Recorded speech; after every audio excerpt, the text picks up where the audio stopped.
thought I'd be talking to y'all on the first day of the last year about a no-hitter pitched on opening day. It was really exciting. That I don't know that anything excites me more except maybe the cycle. If a guy needs a triple or a double for the cycle, that's always exciting. But this was so much fun and not an easy thing to do. I don't care about any of that jargon. Those guys are capable of getting key hits. Tomorrow's another day, by the way. We all understand that, but we're going to enjoy this one until 12 o'clock tomorrow.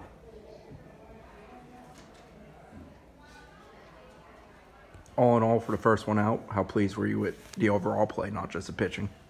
I thought the play that DeSatis made was big league. That certainly helped save the no-no. Drew Parrish sticking out his left hand and having it hit his hand and ricocheting to the second baseman. You won't see that again, ladies and gentlemen. We all got a little attitude on that one. He's got to get his doggone left hand out of the way, but it didn't affect him at all. We went and got him at 65, and we were hoping that Connor could finish it, but he got to about 37, I believe. No, he got to 45, so we went and got him, knowing that he's through for the weekend, but he will be available for Jacksonville. This is a great memory. And ironically, the guy that threw the last no-hitter by himself, Chris Chavez, was in our dugout before the game with his son, and he comes once or twice a year, but we had a great time talking baseball and just enjoying life, because it was a great memory for him to do it by himself. Gonna keep him in the dugout all weekend? Well, I was kidding Baldor. I spelled his name wrong on the lineup card, and I said, if you get a couple of hits, expect to see it spelled that way for the rest of the time. But I noticed he didn't get one, so I'll leave the U out of the name. That's a pretty big moment to kind of throw Chase Haney out there in kind of his first action in a long time. Just what's his recovery been like? And I mean, what's it like to see him come back and be as effective as he was tonight? He threw the ball very well when he was so-called rehabbing. Chase Haney is just getting his feet, so to speak, wet with spotting his fastball. He didn't spot the fastball like he's capable of tonight. The slider, in fact, he wiped to the slider on the last pitch of the game, and of course got the big strikeout. He's a smart young man. He wasn't locating the fastball, so he went to the slider. We're disappointed in Elijah's performance. Excuse me? What can you say about Elijah's performance? It seemed like he was seeing the ball really well. You mean Robbie Martin or Elijah Cabell? I thought Elijah had a little problems with those Ks. He's not a guy that strikes out a lot. I think Elijah was just experiencing the first time playing in our ballpark in front of the greatest fans in college baseball and struggling a little bit his first at-bat, and it carried over to the next at-bat, and he's probably not struck out 3 times in a game in many, many moons, because he's that quality player that just doesn't strike out. I mean, in the scrimmages that we had early, the pitchers were getting him out, but as he got his at-bats, he became much more proficient. And I think tonight he was possibly just a little overwhelmed. It's not often. I mean, a freshman in his debut has 5 RBI and kind of gets overshadowed like Robbie did. Just what can you say about him and just, I mean, stepping into the role he has right away? Robbie has played a very good right field. He's played, he's improved literally on a daily basis with his hitting. Struggled early against lefties, not saying that he's not going to play against lefties this year, but I am saying that we're not throwing him out of the lineup when a left-hander shows up. He's getting better facing lefties. He's also a guy that's a very smart hitter. He's got a good head on his shoulders. He was very upset on the last at-bat. I mean, he had 5 eyes going into the last at-bat when bases were loaded, and of course, he struck out. But he's very much in control of his emotions, which makes him an even stronger commodity for us, because you don't beat people with skill every night.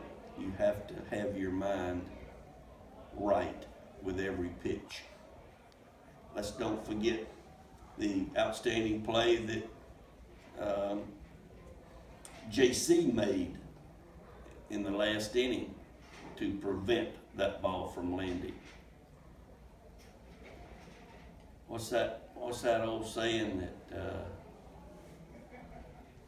who was that center fielder who was with us? Bate McBride. We're going to start using the same lines that Bate McBride used. 3/4 of the world is covered by oceans. The other 1/4 is covered by Bate McBride. Well, we can put JC's name in there for that one. Speaking of JC, for him to be able to clear that one out of the park and of course have that good whack early on in the game as well, what was it like to see him get good reps behind the or at the plate? I don't think I've ever said what I said to him when I shook his hand after the home run. It was one word: wow. I ain't seen him do it. I've had him 3 years. I've never seen him hit the track in center.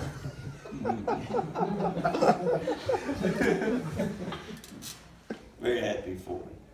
Very happy for him. Got to get him out there this weekend, because and probably looking at tomorrow, because we want him available for the JU game on Tuesday.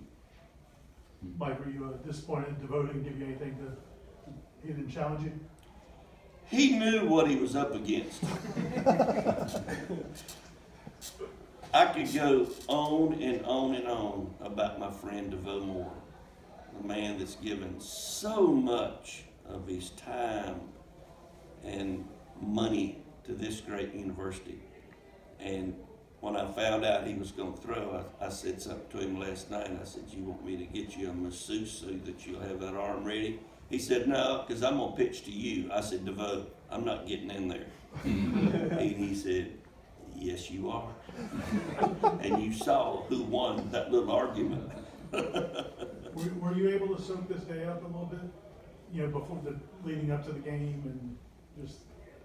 Yeah, I was. BP went very well. The sun was shining, and I guess it's kind of weird that you asked that question, because the catcher came up to me and handed me the baseball after it was over, and he said, "Do you want the first baseball of the last?" And I laughed and stuck it in my back pocket. And I remember distinctly James Ramsey, his daddy, Craig Ramsey, coming up to me in Miami and giving me the ball after the first win at Miami.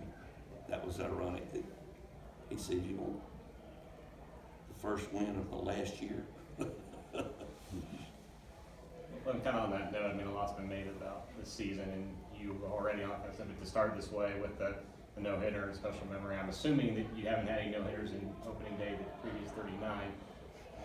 Pretty special to have that to start this year. It's very special. The closest that I think that we've come to a no-hitter on opening day was us getting one hit by Neil Heaton in Miami. It was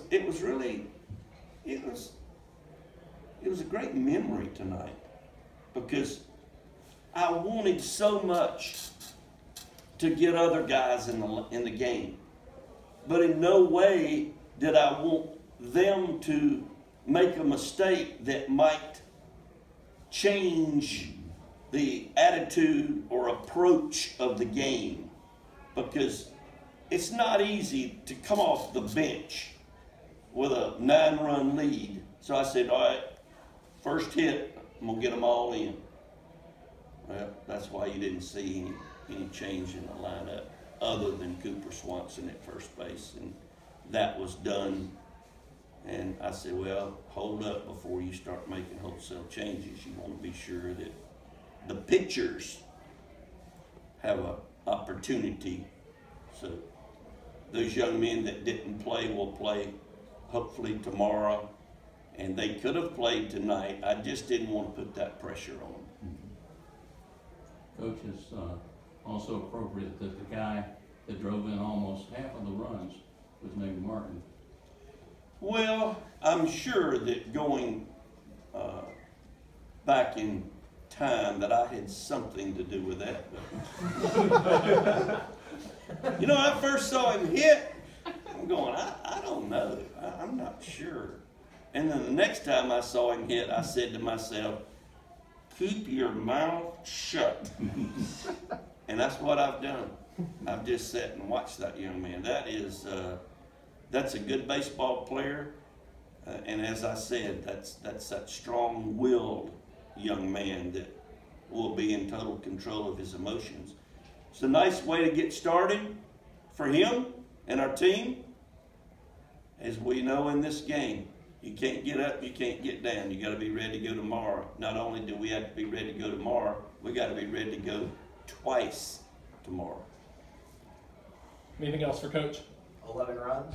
Is that another baseball god's sort of symbolism, getting 11 runs today? Nah, that was a funny thing though. When I did look out there, we got a leadoff triple, and I said, well, there wasn't any thought of 11 runs. And I would doggone, we didn't get another run. Awesome. Thanks, Coach. Okay.